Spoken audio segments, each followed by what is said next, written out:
in the end, we can make it all right. We got to brave the weather through AFA Today, AFR Talks. So glad that you're with us each weekday, and grateful for the guests that were able to stop by. Again, if you would like to see liberal leftists kill a really good film project, then don't go to the movies this weekend and don't go see Mom's Night Out. Because all that they have to do to succeed in trying to kill this really nice little comedy is just to get people not to see it. And so I'm thankful that John Irwin came.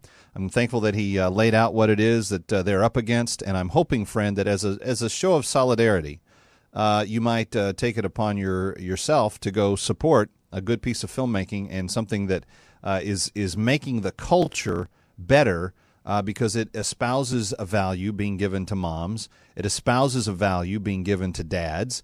It espouses a value for families and what family life is supposed to be. And on top of that, it's pretty doggone funny. I mean, I don't know what these reviewers were all, their knickers in twists about, but at the end of the day, a movie is a movie, and this movie is well done. And they may not like the values it promotes. That's a shock, I know. All of these, newspaper journalists not buying into the common, old-fashioned, everyday, common sense kind of values that most of us live by. I get it. They're elitist. They believe they know better. And if you say something that they disagree with, then obviously you're the problem. But I don't buy that. So I don't live by that.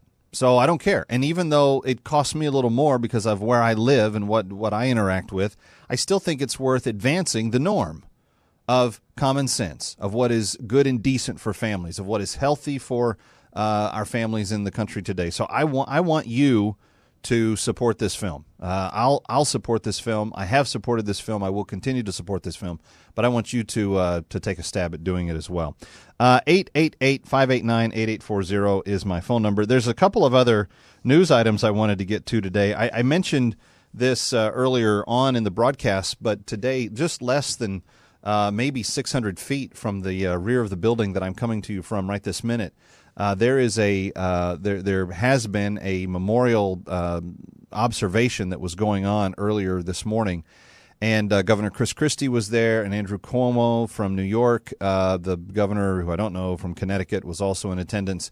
The president was in attendance, and Mayor Bloomberg, the former mayor of New York, who had kind of been named chairperson of the final commission to get this museum done, has been done. But if you come to New York in the days to come, one of the things you're going to want to put on your list of things to do when you come to the city is to go to this museum, the official 9/11 memorial and museum that is now in the underground footprint of where Tower 1 used to stand.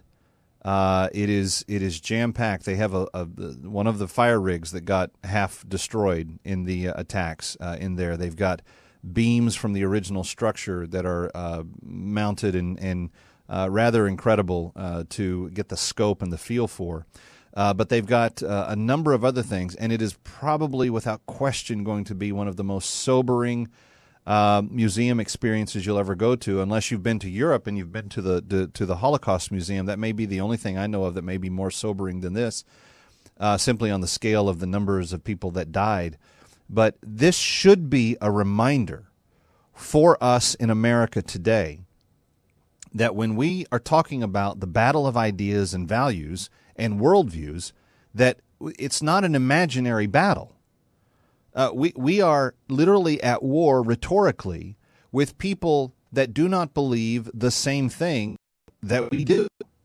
There are groups of people that do not believe in the sanctity of the individual. They don't believe in the full personhood of women. They don't believe in the complete individual rights and dignity that God pronounces on the human being, and we as Christians understand that in a certain context.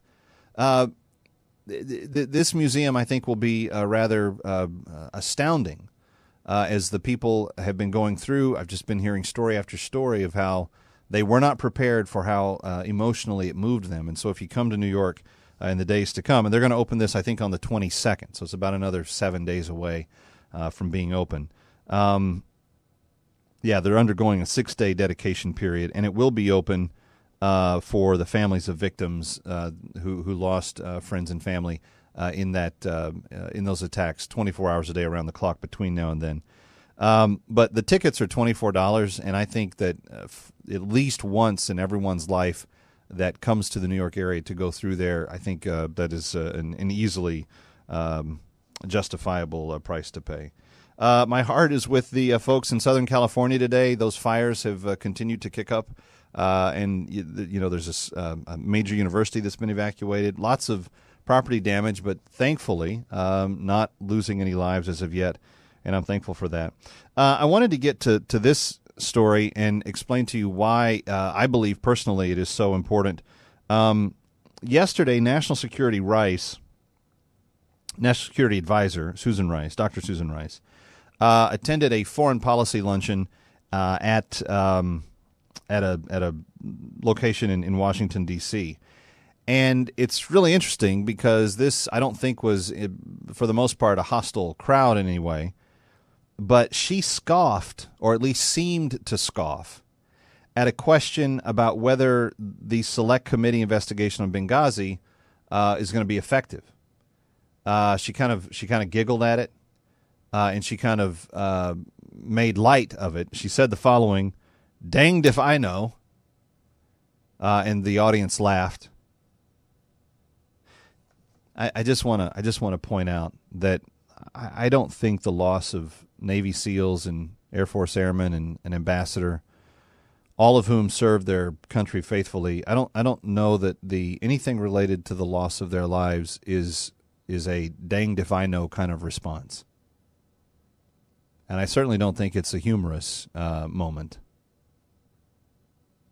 People that find the humor in something like that are already in their mind belittling the families and the victims' relatives and friends who still have not had their questions answered. If I could put it in even more stark terms, I would refer to it in this regard.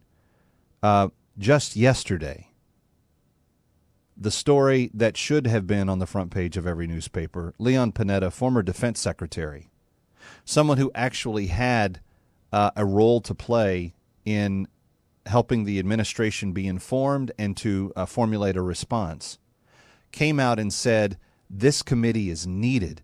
This investigation is needed. It's needed so that we have a unified answer on what happened, so that we can get to the bottom of the barrel in terms of finishing off answering all the questions that the victims' families have. This is a good and purposeful thing. Now, Dr. Susan Rice went out and lied to 5 news channels on Sunday morning about what actually did happen. And yesterday, she's cracking jokes, shrugging her shoulders. Danged if I know. I don't know. And the room went crazy. She went on to say, I mean, honestly, the administration has produced, I think, 25,000 pages of documents. See, that's a red herring. She's asked if this will turn up anything new. Well, danged if I know. But, we've turned over 25,000 documents. Well, if 24,999 of those are not significant, the number of them is irrelevant. She says it's hard to imagine what further will come of yet another committee, as though this committee is just going to be another. See how she thinks? Let me do the surgery for you. We're going to dig into the brain of Susan Rice here. Do you see how she's responding? Don't know. Pragmatic. I don't know. What difference will it make? Does it really matter?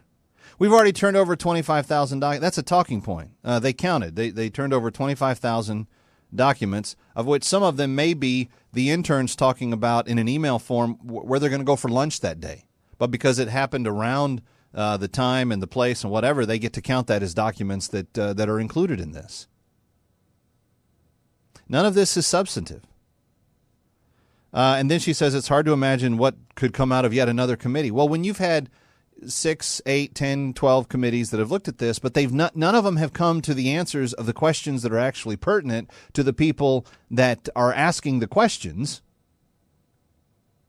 then you might need to have 20 or 30 more committees until you get the answers to the questions that are still being avoided. And what Dr. Rice doesn't understand, or what she's harshly negligent in showing such lack of care about, is that these are not purposeless questions. These are questions that the family members of the dead servicemen still have a right to know. They were promised answers by the president in the Air Force hangar at Andrews Air Force Base. They were promised by then Secretary of State Hillary Clinton that they would get to the bottom of this. The families of the victims of the Benghazi attacks are still being ignored and spat upon. And now they're being turned into lunchtime fodder for the stand-up Dr. Susan Rice show. She said, what I think about and focus on as the national security advisors is what we must do with Congress. Now listen to what she says here. What I think about and focus on as the national security advisor is what we must do with Congress to increase our security of our embassies and facilities around the world. Is that the only thing that the national security advisor should be thinking about? Actually, them thinking about that would be refreshing. We've had a number of our embassies attacked on the watch of this current national security advisor. Numbers of our embassies have been attacked, threatened, protested, all kinds of stuff. But there's more to the national security advisor's role than just taking care of the embassies.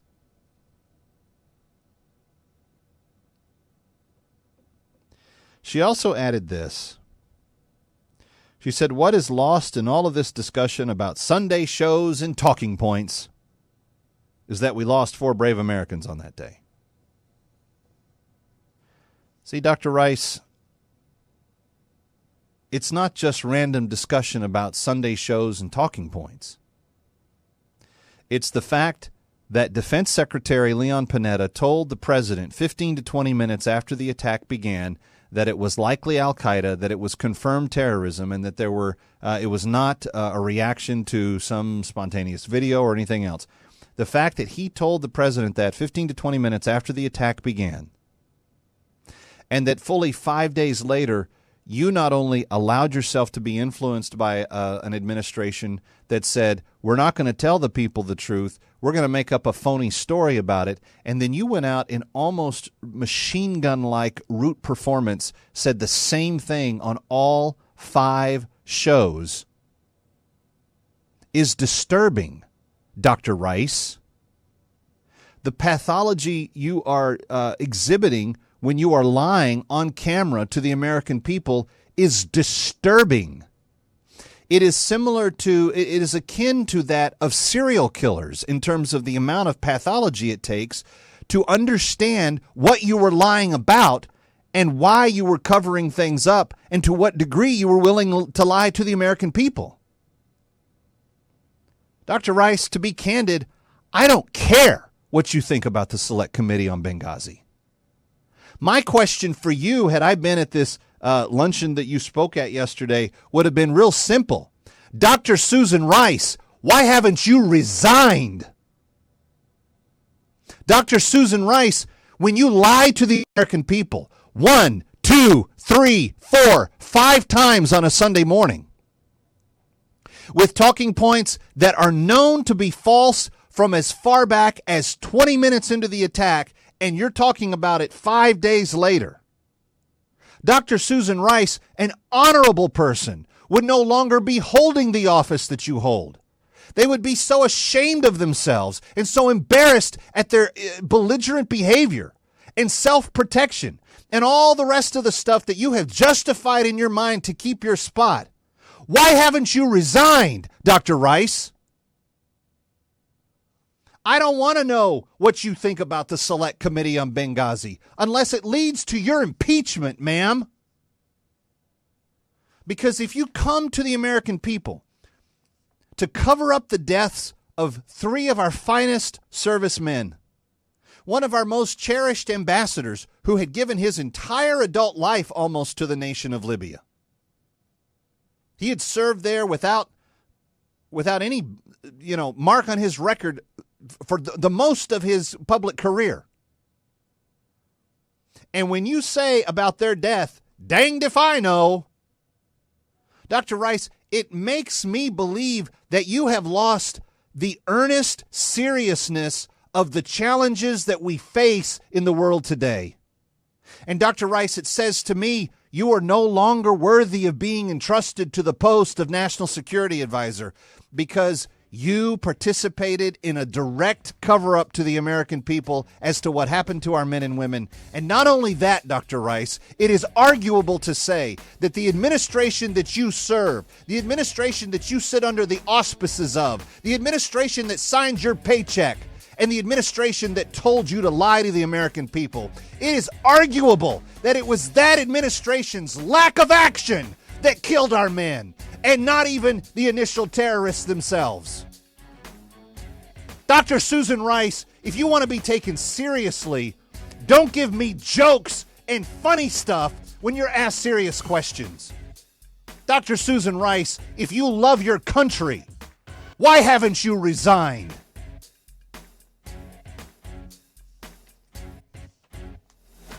The issues we face related to the job that you hold are being commemorated behind my back 600 feet from this building. You owe it to the American people to step down and not to make jokes in public about terrorism and our nation ever again. Kevin McCullough, AFA Today on AFR Talk.